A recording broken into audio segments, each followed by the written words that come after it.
करण देवी teaching 2.6 channel पर आप सभी का स्वागत है एवं वेलकम है। तो इस चैनल पर थ्योरी कराई जा रही है एवं सी-टेट का सेकंड पेपर का हिंदी का प्रीवियस ईयर का पेपर लगवाया जा रहा है। तो संडे वाइज ये प्रीवियस ईयर के पेपर लगवाए जा रहे हैं। तो आप देख सकते हो, ज़्यादा टाइम के नहीं, थोड़े थोड़े लगवा जाएंगे। अभी एक डाल दिया गया है, एक मतलब तीन तीन सब्जेक्ट के डाल दिया गया है। 1 घंटे की क्लासेस है, आप जाके देख सकते हो। इसी का भाग है, प्रीवियस ईयर का पेपर है, इसमें कंप्लीट हो जाएगा। उसमें 120 का टारगेट था, तो उसमें 30 क्वेश्चन इसमें है, बाकी उसमें तो आप उसमें देख लीजिए। ये हिंदी का है, उसमें सोशल साइंस एवं पेडागोजी एवं उसमें 3 सब्जेक्ट, उसमें 2 है, इसमें हिंदी का इसमें है। तो आप सभी देख सकते हो आकर। प्रीवियस ईयर के क्वेश्चन है, तो आपको बहुत हेल्पफुल रहेगा, क्योंकि इसमें से भी डायरेक्ट क्वेश्चन पूछ लिए जाते हैं। तो चलो हम स्टार्ट करते हैं, टाइम ना गवाते हुए। और इस चैनल पर प्लेलिस्ट बना दी गई है एवं नंबर वाइज क्लासेस वाइज उसमें वीडियो भी डली है, तो आप जाकर देख सकते हो। NCERT थ्योरी 6 to 8 पढ़ाई जा रही है। और लाइक सब्सक्राइब कर दीजिए, बेल आइकन पर क्लिक कर लीजिए, जिससे आपको हर नोटिफिकेशन मिल सके और हर वीडियोज आप देख सको। चलो स्टार्ट करते हैं, टाइम ना गवाते हुए हम आज का चैप्टर। तो हम पढ़ेंगे पहले पूरी स्टोरी, फिर उसके बाद लगाएंगे क्वेश्चन आंसर। कि कहा जाता है स्वस्थ शरीर में ही स्वस्थ मस्तिष्क का वास होता है। कहा जाता है कि स्वस्थ शरीर में ही स्वस्थ मस्तिष्क का वास होता है और स्वस्थ शरीर के लिए वातावरण का शुद्ध होना अत्यंत आवश्यक है। इस प्रकार से अच्छे से दिमाग में रख के पढ़ना। किस बारे में पढ़ रहा है, क्या है टाइटल, कैसा क्या है। तो स्वच्छ शरीर के बारे में पढ़ा रहा है। वो स्वस्थ मस्तिष्क का वास होना चाहिए, स्वस्थ शरीर का वास होना चाहिए, वातावरण शुद्ध होना चाहिए, जनसंख्या की बेहिसाब वृद्धि और जनता की बढ़ती मांगों की आपूर्ति के कारण रोजगार और आवश्यक वस्तुओं की पूर्ति के लिए औद्योगिकीकरण दोनों ने वातावरण को सीमा से अधिक प्रभावित किया है। ऐसी अवस्था में वातावरण का शुद्ध रहना स्वयं एक समस्या बन गया है आज। इसलिए प्रदूषण चाहे वायु का हो या जल का हो अथवा ध्वनि का हो, एक निश्चित आधुनिक समस्या के रूप में सामने है। क्योंकि जिस वातावरण में और जिस वायुमंडल में हम सांस लेते हैं वह प्रदूषित होता जा रहा है। यह स्थिति केवल भारत की ही नहीं बल्कि अधिकांश देशों में प्रदूषण की समस्या विकट होती जा रही है। तो वैज्ञानिकों का यह कथन है कि बेहिसाब हो रहे इस प्रदूषण के फड़धारी सांप को यदि शीघ्र ही नहीं नियंत्रण किया गया तो आने वाले दशकों में यह पृथ्वी मनुष्य तो क्या किसी भी जीवधारी के रहने योग्य नहीं रह पाएगी। वनस्पतियां तक यहाँ पनप नहीं पाएंगी, प्राणी के जीवन का तो प्रश्न ही नहीं उठता। तो इस प्रकार से हमारी कहानी है प्रदूषण के बारे में, वनस्पति के बारे में। तो अब हम आगे क्वेश्चन आंसर लगाते हैं हमारे 30। गद्यांश के आधार पर स्वस्थ शरीर के लिए आवश्यक है। गद्यांश के आधार पर स्वस्थ शरीर के लिए हमें क्या आवश्यक है। तो अच्छा स्वस्थ शरीर के लिए शुद्ध भावनाएं काय के लिए शुद्ध मनोभाव नहीं, शुद्ध वातावरण चाहिए हमें शरीर के लिए। स्वस्थ शरीर के लिए क्या चाहिए, शुद्ध वातावरण। तुम्हारा आंसर दूसरा होगा। वातावरण पर बुरा प्रभाव डालने वाले मुख्य कारण है। वातावरण पर बुरा प्रभाव डालने वाले मुख्य कारक हैं कौन कौन से। जनता की बढ़ती मांगे नहीं, जनसंख्या तथा औद्योगिकीकरण में वृद्धि, ये दोनों प्रभाव ही मुख्य कारक हैं वातावरण पर बुरा प्रभाव डालते हैं। कौन, जनसंख्या, औद्योगिकीकरण में वृद्धि। गद्यांश के अनुसार आधुनिक समस्या है वायुमंडल प्रदूषण सबसे संख्या है।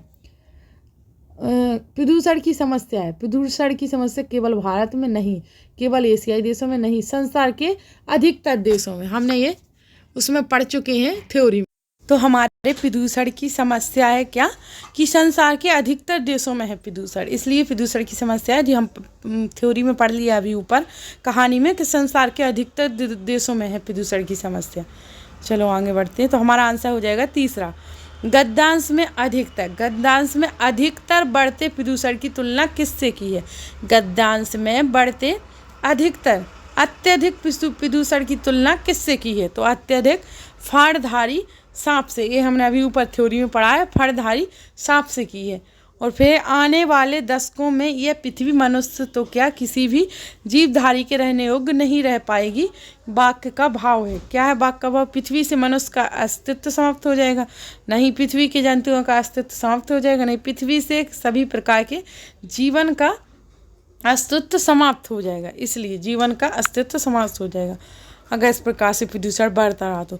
नियंत्रण शब्द में, नियंत्रित शब्द में प्रत्यय है, नियंत्रित शब्द में प्रत्यय है हमारा इत प्रत्यय है, नियंत्रित। दशक में समास का भेद है, दशक में समास का भेद कौन सा है? द्विगु समास का है दशक में। समूह से भिन्न शब्द है कौन? आधुनिक, आवश्यक, स्वास्थ्य, ये है हमारा भिन्न शब्द। फिर है एक कहानी, छोटी सी कहानी, फिर उसके क्वेश्चन आंसर। रक्तताप पर अड़ा नहीं है, रक्तताप पर अड़ा नहीं है, दया दंड में जड़ा हुआ, खड़ा नहीं पशु बल के ऊपर, आत्मशक्ति से बड़ा हुआ, इसको छोड़ कहाँ वह सच्ची विजय वीरता ठहरे, भारत का झंडा फहरे। इस प्रकार से एक कहानी है। फिर इसके क्वेश्चन, कविता में किसकी कामना की गई? तो इस कविता में अड़ा नहीं, खड़ा नहीं, तो भारत के झंडे को फहराने की बात की गई इस कविता में। फिर भारत में झंडे को फहराने से तात्पर्य है कि स्वतंत्रता से, गणतंत्र बनने की स्वतंत्रता से। भारतीयों को स्वतंत्रता प्राप्ति के लिए किस मार्ग को अपनाने के लिए प्रेरित किया गया? तो अहिंसा के मार्ग को अपनाने के लिए प्रेरित किया गया।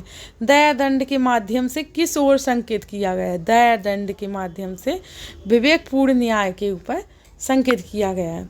समूह से भिन्न शब्द है, समूह से भिन्न शब्द कौन है? बीता, दया, शक्ति, भारत, क्योंकि भारत एक देश है। विजय शब्द का विलोम है, विजय शब्द का विलोम है, तो विजय का पराजय होता है विलोम शब्द, विजय का पराजय विलोम शब्द होता है। संगीता आप पढ़ेंगे हम हिंदी की पेडागोजी। संगीता अपनी कक्षा में उन स्थितियों पर आधारित वास्तविक गतिविधियां करवाती है जो विद्यार्थियों के जीवन में अनुभवों से संबंधित है। एक किस शिक्षण विधि का अनुकरण कर रही है? श्रव्य भाषिक नहीं, व्याकरण अनुवाद विधि नहीं, संप्रेषणात्मक भाषा विधि, ये सही है, संप्रेषण बाधा विधि का प्रयोग कर रही है, भाषा विधि का। प्रत्यक्ष विधि के संबंध में कौन सा, प्रत्यक्ष विधि के संबंध में कौन सा कथन सही है? तो प्रत्यक्ष विधि के संबंध में, प्रत्यक्ष विधि का उद्देश्य विद्यार्थियों को दैनिक स्थितियों में भाषा प्रयोग में मदद करना नहीं, ये गलत है।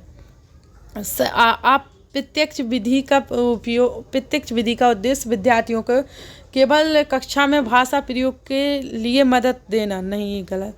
प्रत्यक्ष विधि का उद्देश्य विद्यार्थियों को दैनिक स्थितियों में भाषा प्रयोग में मदद करना, दैनिक स्थितियों में भाषा प्रयोग में मदद करना, ये सही है हमारा। 108वां क्वेश्चन है, बबीता अपने विद्यार्थियों से आरंभिक ध्वनि उत्पत्ति और चुकबंदी को पृथक करवा रही है, इस तरह से वह उनसे किस पक्ष को मजबूत कर रही है? तो ध्वनि विज्ञान जागरूकता, तो एक तो ध्वनि विज्ञान जागरूकता, इसी को पहला ही आंसर सही है। आकृति विज्ञान जागरूकता नहीं, चित्र विज्ञान नहीं, व्याकरण नहीं, ये पहला ही करवा रही। चुकबंदी यानी ध्वनि, चुकबंदी उसको बोलते हैं जो एक दूसरे को गाना करना, अंताक्षरी खेलना, तो उसमें गाना आता है, तो ध्वनि विज्ञान जागरूकता कर रही है चुकबंदी के दौरान। निम्न में से किसे सारांश पठन के रूप में भी जाना जाता है? तो सरसारी तौर पर पठन, क्योंकि ये अभी थ्योरी में पढ़ा है हमने, सरसारी तौर पर पठन को सारांश का पठन के रूप में जाना जाता है। ना बारीकी के, ना डिकोड करना, ना कुटबंध करना, सरसारी के रूप में। निम्नलिखित में से किसके अंतर्गत पाठ्य सामग्री को जल्दी जल्दी किसी विशिष्ट सूचना के लिए पढ़ा जाता है? तो जल्दी जल्दी किसी विशेष सूचना के लिए पढ़ा जाता है बारीक से पठन करना, बारीकी से पठन करना। गीता अपने विद्यार्थियों की परीक्षा की योजना बना रही है, वह उन्हें एक वाक्य देती है और उनमें से एक शब्द विशेष को रेखांकित कर देती है और बहुविकल्पीय प्रश्न के माध्यम से वह रेखांकित शब्द के समीपस्थ अर्थ वाले विकल्प को चुनने के लिए कहती है। गीता भाषा के किस उपकौशल की परीक्षा ले रही है? तो गीता सिरपण नहीं, पठन नहीं, व्याकरण नहीं, शब्द भंडार की परीक्षा ले रही है। गीता शब्द भंडार की परीक्षा ले रही है, इस उपकौशल का परीक्षा भंडार मतलब परीक्षा ले रही है, ठीक है। प्रेरणा अपने विद्यालयों की शब्द संपदा की परीक्षा लेना चाहती है, उसे क्या नहीं करना चाहिए? बिना किसी संदर्भ के शब्दों के अर्थ पूछना, ये सही है। बिना किसी संदर्भ के शब्दों के अर्थ पूछना नहीं उसे करना चाहिए, ये वाला। फिर है आंसर यही हो जाएगा पहला। देवीना अपने विद्यार्थियों को निम्नलिखित में अनुच्छेद देती है। देवीना अपने विद्यार्थियों को निम्नलिखित अनुच्छेद देती है। आज मैं खालिस्तान गई और कुछ पलवा सब्जियां खरीदी। मैं जानती थी कि बारिश में होंगी, पर मैं खालिस्तान लेना भूल गई, रास्ते में ही भीग गई। तो इसका आंसर आएगा वह विद्यार्थियों को सर्वाधिक उपयुक्त शब्दों के माध्यम से किस रिक्त स्थान की पूर्ति करने के लिए कहती है? रिक्त स्थान की पूर्ति के लिए देवीना के विद्यार्थियों को क्या करना होगा? संदर्भ को समझकर सर्वाधिक उपयुक्त शब्द जानना होगा। संदर्भ को समझकर सर्वाधिक उपयुक्त शब्द जानना होगा, पहला ही आंसर आ जाएगा हमारा इसमें। ठीक है। फिर है प्रत्यक्ष विधि में व्याकरण किस प्रकार से पढ़ाई जाती है? प्रत्यक्ष विधि में व्याकरण किस प्रकार से पढ़ाई जाती है? तो प्रत्यक्ष विधि में आगमनात्मक तरीके से पढ़ाई जाती है। और अब आगे उदाहरण से मतलब नियम की ओर पढ़ाई जाती है, पहला आंसर। पाठ्यक्रम डिजाइन में प्रस्तुतिकरण अपने आप में किससे संबंधित है? तो वे संक्रियाएं जिनसे कोश विषयक और व्याकरणिक विषय वस्तु का चयन किया जाता है। वे सिद्धांत जिनसे विषय वस्तु का संयोजन व क्रम निर्धारित किया जाता है। तो दूसरा सही है। वचन बोलने और शारीरिक क्रियाओं के सम्मेलन पर आधारित भाषा शिक्षण विधि कौन सी है?